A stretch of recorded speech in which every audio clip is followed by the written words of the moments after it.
Please help. Mom won't move. My 8-year-old granddaughter suddenly visited our house. She said he walked for an hour to get here. She was staggering with a high fever of 40 degrees, and seemed like she could collapse at any moment.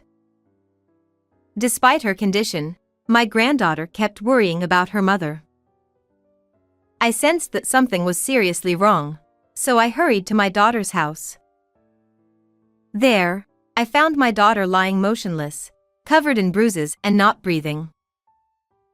What on earth is going on? Could it be? I understood everything in that moment, trembling with anger. I decided to seek revenge. I'm Samantha, 62 years old. As a single mother, one of my goals was to raise my daughter Holly to be respectable. Despite not being wealthy, I took pride in the fact that Holly grew up to be honest and straightforward. We have a close mother-daughter relationship where we can talk about anything without hiding secrets. After a lifetime of walking hand in hand, one day a big change came into our lives. Mom, there's someone I want to marry. Can I bring him over sometime? It was the day after her 28th birthday.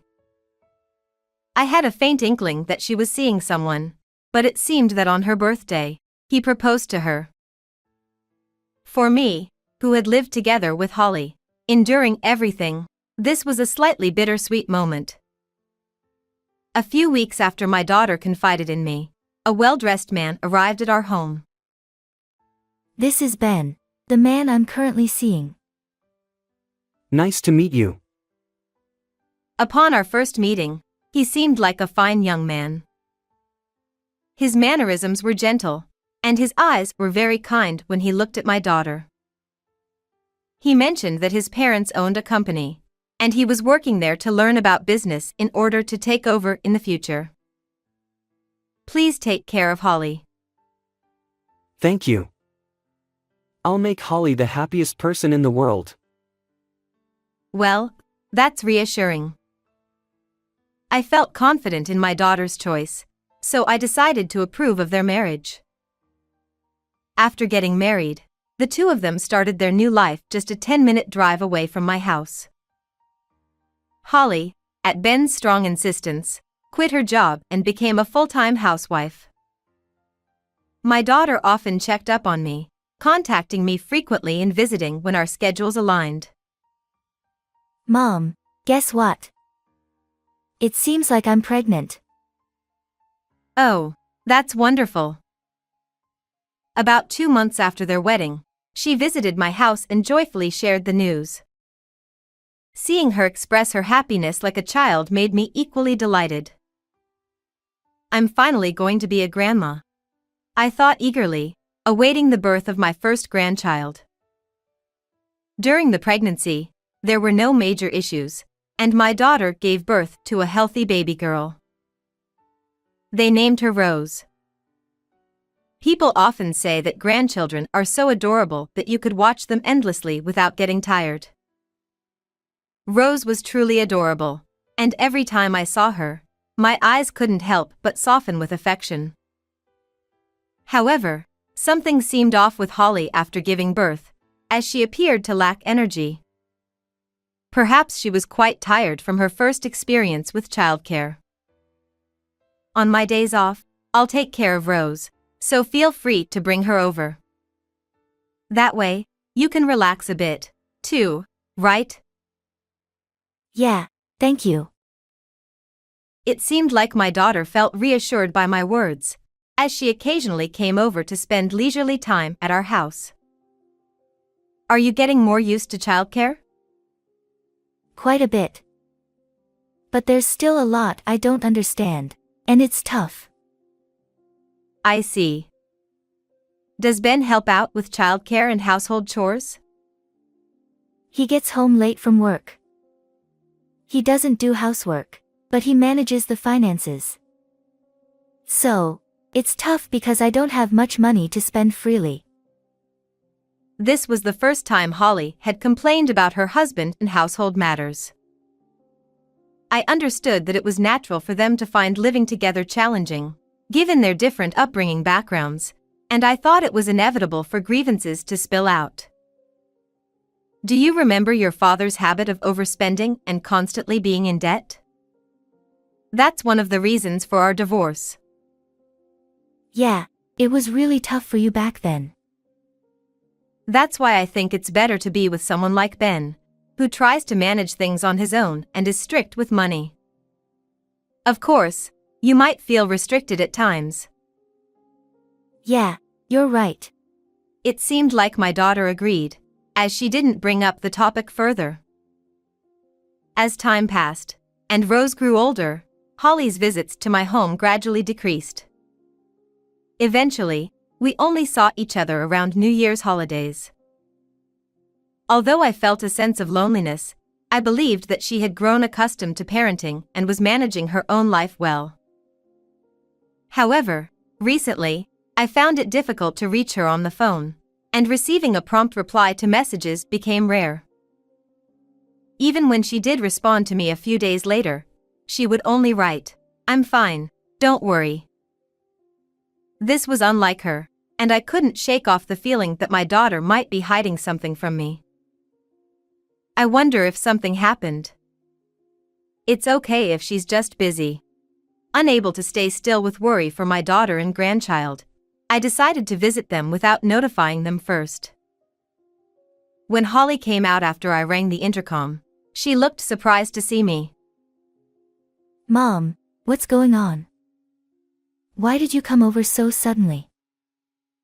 I was worried because it's been hard to get in touch with you. But I've been sending you message saying I'm fine, right? Anyway, Ben is here today, so I'd like you to leave. It was the first time she had ever said something like this, even though Ben had always welcomed me into their home before. It seemed a bit strange to me. Holly, why don't you let her in? Perhaps he overheard our conversation, as my son-in-law peeked out from behind my daughter.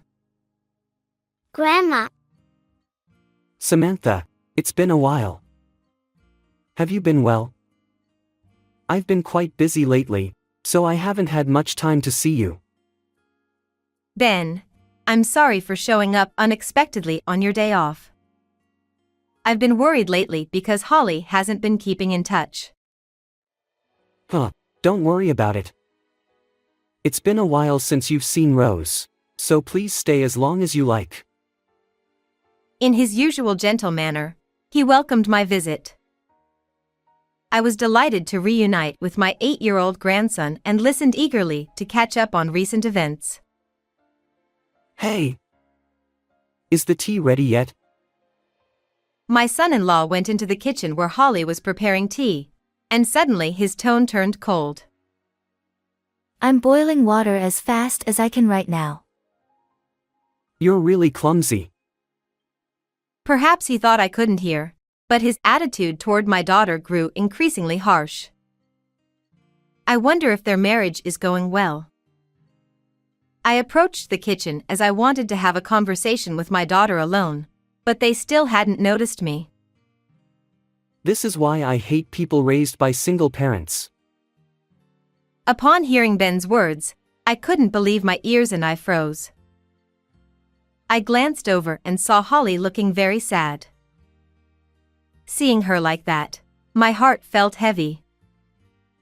Oh, Samantha. What's wrong? I'll bring you some tea right away, so please, have a seat. As he turned around and noticed my presence, my son-in-law reverted to his usual gentle demeanor. This man, constantly changing his attitude. I can't trust him.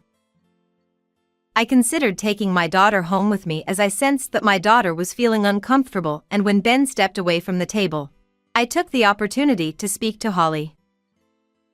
If you're going through a hard time, you can bring Rose and come back to our place. Mom, I'm sorry for worrying you. But there's really nothing wrong. She forced a smile, trying not to concern me. Her forced smile seemed painfully unnatural, and my worries grew. Despite repeatedly urging her to come home with me, she adamantly refused. Leaving my daughter's house with a heavy heart, I realized I needed to pay even closer attention to Holly from now on. It was a few weeks after that day.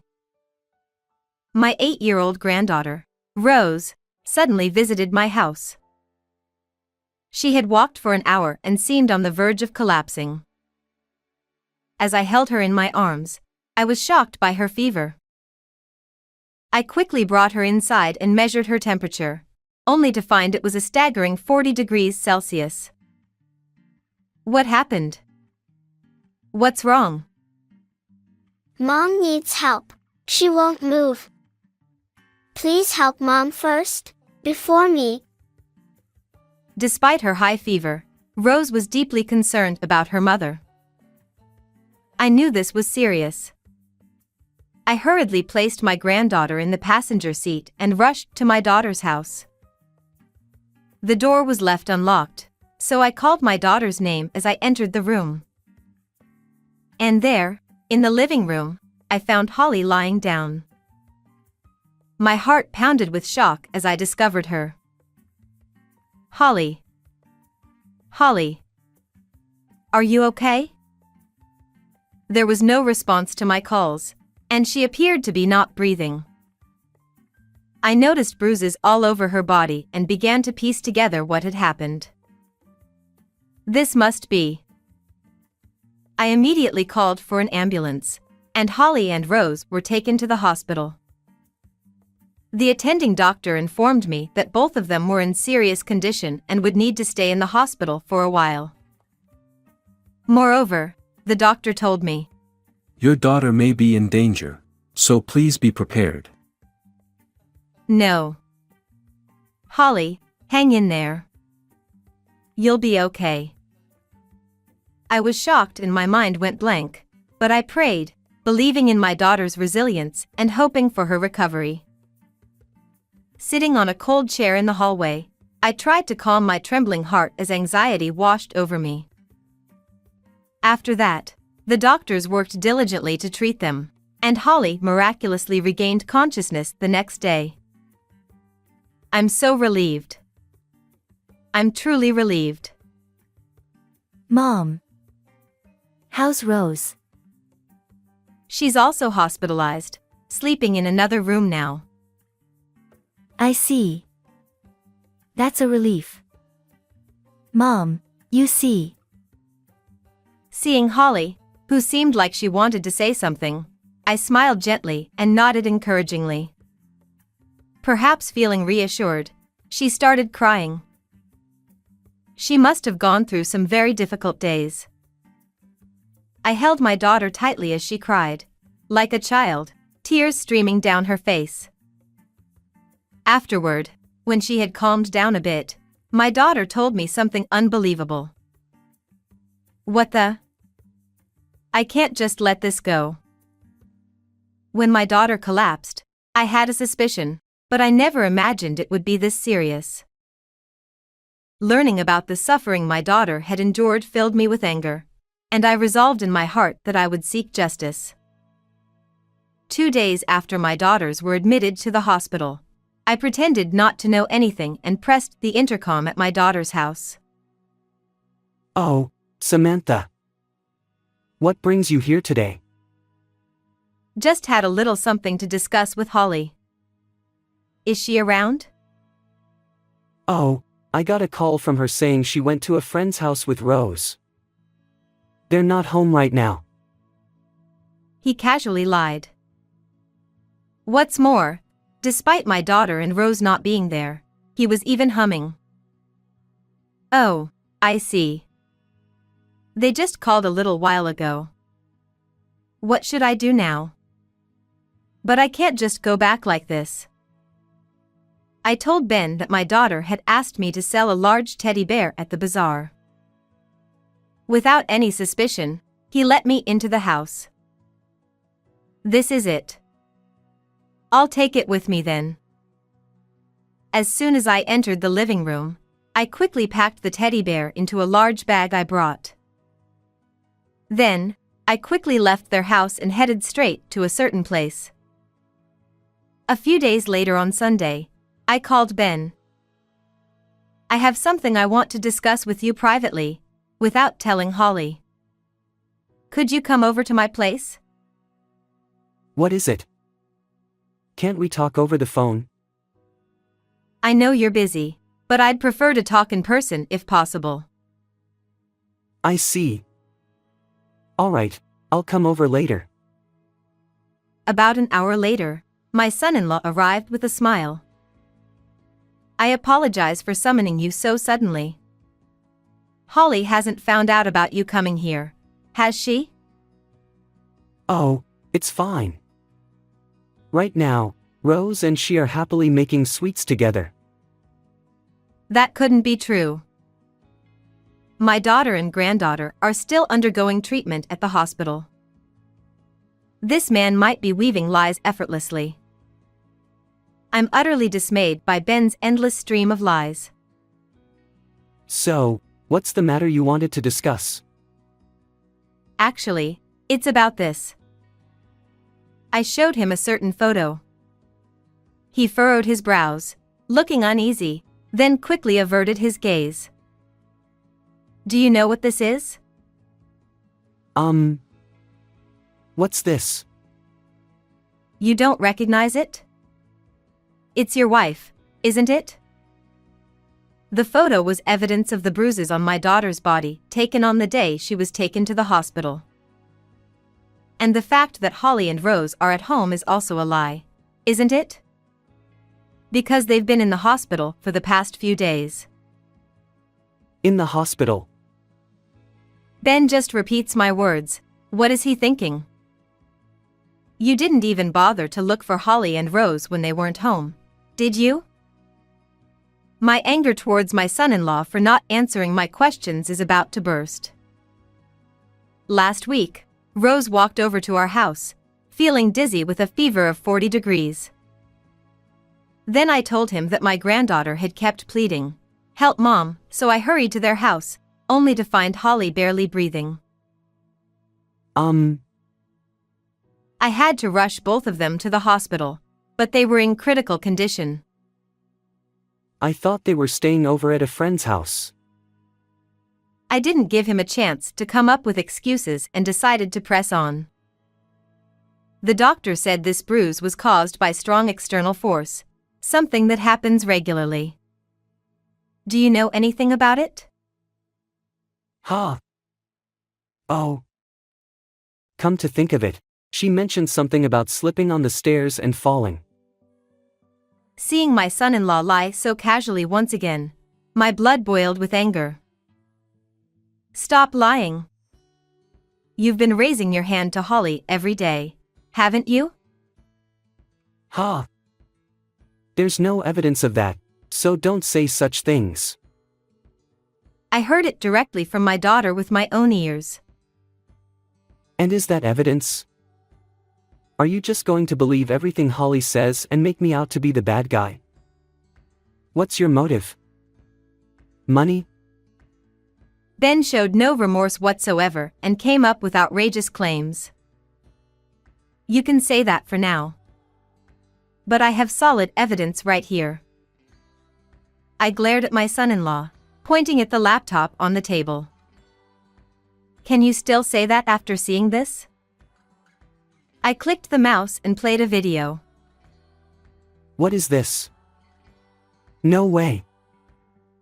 He was clearly shaken, his face growing paler by the second. The video clearly showed my son-in-law raising his hand to Holly. Actually, after my daughter regained consciousness, she told me about the evidence. Why does something like this exist? Holly, feeling her life was in danger, secretly installed a camera to capture your actions without being noticed. With the intention of using it as evidence to punish this man, I had been trying to find a way to retrieve that camera. My daughter told me that she had hidden a small camera inside the teddy bear in the living room, ensuring it wouldn't be found by Ben. So, the night after my daughter and granddaughter were hospitalized, I visited his place pretending not to know anything, and lied that I was taking the teddy bear to sell it at a bazaar. He probably never expected to be caught in his own trap with that teddy bear. What is this thing? I'm going to break it. Ben's demeanor changed drastically, and he slammed the laptop onto the floor. Not only that, but he turned red with rage and stomped on the laptop with all his might. Doing something like this won't change anything. Shut up. Shut your mouth. My son-in-law snapped at me, glaring fiercely, and then he attempted to raise his hand against me. Ben, what are you doing? The door of the room swung open loudly, and Ben, turning his gaze in that direction, widened his eyes in surprise. Huh? Dad. Yes, the one who appeared was Ben's father, Henry. After retrieving the video camera from my daughter's house, I went straight to Ben's parents' house. I showed them the footage, revealing what Ben had been doing to my daughter, and he offered deep apologies. Henry immediately tried to call Ben out, but I asked him to keep this matter quiet until I could confirm if Ben genuinely felt remorseful. However, Ben's father insisted on apologizing to my daughter no matter what, so he accompanied me to the hospital and offered a sincere apology to Holly. Hearing the whole story, Ben was left frozen with his hand raised, unsure of what to do next. Moreover, cold sweat began to trickle down his forehead. Hey, put your hand down. Okay. Prompted by his father, Ben suddenly became quiet and obedient. What's going on here? Well, you see. Raising your hand to that extent. This isn't something that can be resolved with just an apology. Dad, it's not what you think. It's all set up. They're trying to frame me. Ben delivers lines one might only hear in a TV drama, dead serious, to his father. There's no setup here. This is the truth. You can fabricate footage like this if you want. This is definitely fake. My son-in-law inches closer to me, trying to corner me. Does he still think he can explain away? Enough with the excuses. I don't want to hear any more of that. Henry's loud voice makes Ben flinch reflexively. Dad, please understand. It's all Holly's fault. Though he flinched for a moment, there's no sign of remorse in him. You raised your hand to Holly while she was unwell in bed, right? And you locked Rose, who tried to stop you, in the outdoor shed. But Holly is a housewife, isn't she? Don't you think it's unacceptable for her to lie in bed and not do any housework? That's not all, is it?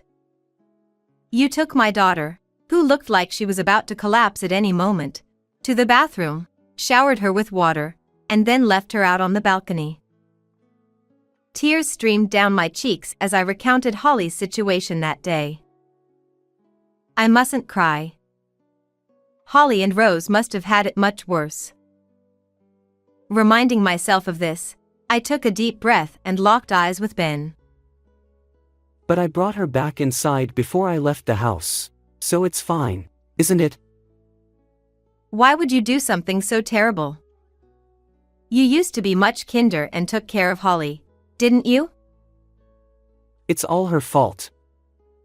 Ever since Rose was born, she started slacking off on household chores and taking care of me. I couldn't help but feel astonished at my son-in-law's selfish reasons, and I was left speechless. And he still seemed like he had something else to say, smiling smugly. You promised to make my daughter the happiest woman in the world before you got married, didn't you? Did I say something like that? Having them around just costs me money. People who are being supported financially have no rights, you know. Ben casually uttered something outrageous which was hard to believe. Unbelievable. This is too much. But isn't it a waste to spend the money I worked hard to earn on them, who contribute nothing productive? You're the one who told Holly to quit her job. And it's only natural to support your own child. Ha! You still don't get it, do you? Housewives need to do their job properly to deserve compensation, you know. Moreover, Ben showed no remorse for relieving work stress by raising his hand to Holly, speaking nonchalantly. I thought it was pointless to say anything more to this man. Perhaps this awful behavior is because of how my wife and I raised him. I'm truly sorry. Ben's father bowed solemnly, but I wonder how my son-in-law felt about that. You don't need to apologize, Dad. I haven't done anything wrong. You idiot. You're wrong. As a father, I'll say it first. You're disowned. And as the president of the company, let me tell you, someone like you is fired. Ha! Disowned? Fired? That's impossible. It's impossible. If that happens, how am I supposed to live? Dad, please forgive me. Ben became frantic and pleaded with his father. Reflect on what you've done. Never associate with us again. Henry pushed his son away and turned his back. Wait. Please say something, Samantha. If I'm left like this, I'll be jobless. It'll trouble Holly and Rose, won't it? I don't think so. I handed Ben the divorce papers I had received from my daughter. After doing such terrible things, did you really think you could continue your married life? If I get divorced, I'll be alone. Well, that's odd. You seemed to be enjoying being alone after Holly and Rose were gone, didn't you? Yes, actually, there was more to the footage from this camera. I inserted the copied SD card into my phone and began playback. After I had taken my daughter and grandchild to the hospital, when Ben returned home and realized they were nowhere to be found, he wasn't searching for them. Instead, he was smirking, saying, "If things go well, I'll get the life insurance money." Even when I went to retrieve the teddy bear with the camera inside, he was unaware of my arrival and was humming a tune. Seeing that footage, my son-in-law's eyes welled up, and he nervously tried to take the phone from me. However, his father intervened and prevented him from doing so. Holly and Rose's case seems to have been reported to the police from the hospital, so I imagine the detectives will be your conversation partners for a while. Police? As we file the report, we'll also hand over the recorded footage to the police, so be prepared. Wait a minute, Samantha. Please wait. He must really be worried about involving the police. With sweat dripping down his face, he pleaded with me. Please, don't do that. I'll apologize for everything, just please forgive me. Please ask Holly too, please. Holly isn't your puppet. Stop manipulating her with your convenient excuses. As I harshly pushed him away, Ben became stunned and stood there, speechless. His father then dragged him outside, saying, I'll make sure he doesn't run away until we hand him over to the police. Before leaving. In the following days, my daughter filed a police report and submitted the incriminating footage as evidence. As a result, my son-in-law was arrested. While the exact verdict remains uncertain, it's anticipated that he'll spend some time behind bars. He's been disowned by his parents as promised and has also been terminated from his job. The divorce between my daughter and her husband was finalized successfully. We were able to claim a lump sum of $150,000 from Ben for the mental anguish, medical expenses, and child support for Holly and Rose. After recovering and being discharged from the hospital, my daughter and granddaughter moved into my house. The sound of their laughter echoing through the house is pure happiness for me. As a mother and grandmother, I want to do everything I can to ensure that they continue to smile in the future.